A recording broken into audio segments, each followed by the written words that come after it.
Building trust and cohesion, trust है क्या उनका एक दूसरे के ऊपर।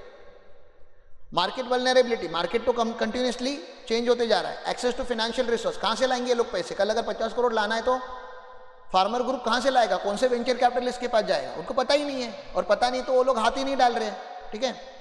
एंड इंफ्रास्ट्रक्चर गैप्स, ऑब्वियसली देश में अभी भी बहुत सारी जगहों पे इंफ्रा नहीं है। मैं बता रहा हूँ हर गांव में फैक्ट्री होनी चाहिए, लेकिन पता चला कुछ गांव में तो अभी तक लाइट ही नहीं है, तो फैक्ट्री का कैंडल लाइट पे जलाओगे, तो पहले लाइट जाना चाहिए ना वहां पे। तो गवर्नमेंट कर लेगा कुछ ना कुछ, वो गवर्नमेंट का काम है। Obviously incorporation again compliance department they will do it, they are best in that, annual compliance also they are best in that, tax rate same ही है कंपनी के लिए, कोई चेंज नहीं। दादा बात नहीं करूंगा। सेक्शन 8 कंपनी मतलब क्या, आपको चैरिटेबल इंस्टीट्यूशन रन करनी है, जैसे एजुकेशन, हेल्थ केयर, हॉस्पिटल, तो किसमें रन कर सकते हो आप, सेक्शन 8। सेक्शन 8 के दूसरे ऑल्टरनेटिव क्या है, trust and cooperative society. Again trust and cooperative society का प्रॉब्लम क्या है, trust and cooperative state law में इनकॉर्पोरेट होता है, तो सेंट्रल लॉ में इनकॉर्पोरेट नहीं होता। स्टेट बड़ी कोऑपरेटिव या बड़ी ट्रस्ट बनाने के लिए 7 मेंबर लगते हैं, सेक्शन 8 कंपनी बनाने के लिए 2 मेंबर लगते हैं।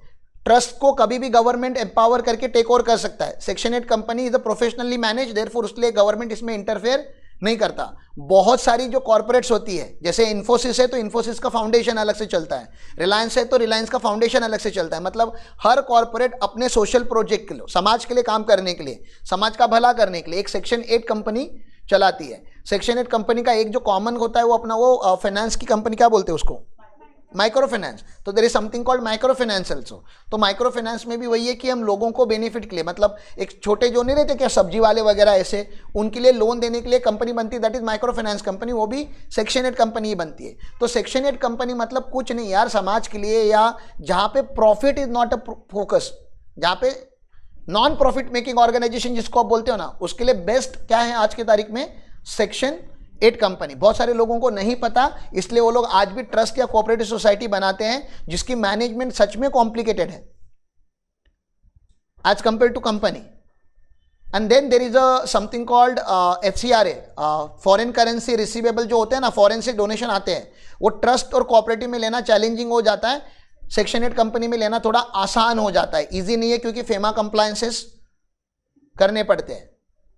सेक्शन 8 कंपनी तो ROC को आप हर साल रिपोर्टिंग करोगे, तो ट्रांसपेरेंसी ज़्यादा कहाँ पे रहेगा, ट्रस्ट में रहेगा कि कंपनी में रहेगा, हाँ कंपनी में, क्योंकि ट्रस्ट में कभी कभी 5-5 साल लोग रिपोर्ट नहीं भरते, फाइनेंशियल स्टेटमेंट नहीं देते, वो धर्मदाय को देना पड़ता है, नहीं देते, और फिर 5 साल के बाद जाके दे देते, कुछ उधर चलता है अभी भी, वो थोड़ा अंडर टेबल वगैरह अभी भी चलता है, तो वहाँ पे ट्रांसपेरेंसी नहीं है, यहाँ पे कंप्लीट ट्रांसपेरेंसी है। तो इसलिए क्या बनाना चाहिए, तो मैं अभी तक क्या बताया आपको, खाली कंपनीज के कौन से वर्जन बताया मैंने। प्राइवेट लिमिटेड कंपनी से स्टार्ट किया, फिर छोटी कंपनी बनानी है तो 1% कंपनी, बहुत बड़ी कंपनी बनानी है तो पब्लिक लिमिटेड कंपनी, फार्मर के लिए अगर चलानी है तो फार्मर प्रोड्यूसर कंपनी, समाज के भले के लिए चलानी है तो सेक्शन 8 कंपनी। मतलब मुझे बताना क्या है पता है, कंपनी लॉ में सब कुछ है, कंपनी लॉ के बाहर आपको कुछ करने की जरूरत नहीं है, everything is there in company law. खाली लोगों को नॉलेज नहीं है, इसलिए लोग क्या नहीं करते, they are not able to consult on this.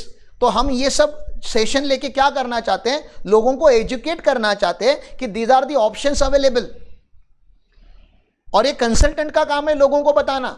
इसलिए हम P2P वालों को पहले बताना चाहते हैं, हमारे सारे एसोसिएट को बताना चाहते हैं, और इसलिए हम हर ग्रुप पे, जितने भी ग्रुप से हम कनेक्टेड हैं, हम हर ग्रुप पे शेयर कर रहे हैं कि यार देखो ये ऐसा भी कुछ है मार्केट में। तो सेक्शन 8 के बारे में यहाँ पे बहुत कुछ लिखा गया है। आई होप जितना, हाँ इसमें बहुत सारे रिलैक्सेशन भी होंगे कंप्लायंस को लेके। अच्छा, सेक्शन 8 के पीछे प्राइवेट लिमिटेड या लिमिटेड नहीं लिखा जाता, ठीक है ना, सेक्शन 8 कंपनी के पीछे प्राइवेट लिमिटेड या लिमिटेड नहीं लिखा जाता, वो एक थोड़ा उसका आइडेंटिफिकेशन है। बाकी नो मिनिमम कैपिटल रिक्वायरमेंट वगैरह, वो तो नॉर्मल प्राइवेट लिमिटेड में भी अभी नहीं है, मिनिमम कैपिटल वगैरह है नहीं यहाँ पे। इनकॉर्पोरेशन थोड़ा सा अलग है, हल्का सा। Again incorporation and annual compliance will be taken care by the compliant division. यहाँ पे हमने डिस्टिंक्शन क्रिएट करके दिया, जो मैंने फटाफट बोले दोनों में क्या फर्क है, ट्रस्ट एंड सेक्शन 8 में। आप लोगों को अगर ये टॉपिक इंटरेस्टिंग का लगता है तो मुझे लगता है मैं अलग से इसको कभी कवर कर लूंगा बहुत डेप्थ में। अभी right now we are focus on more on business entities, profit oriented. ये एक समाज की सेवा के लिए लोग बहुत कुछ करते हैं, ठीक है ना, करना भी चाहिए। Even we want to have elite Gurukul foundation. तो लेट्स सी, सेक्शन 8 कंपनी का भी अपन बनाएंगे।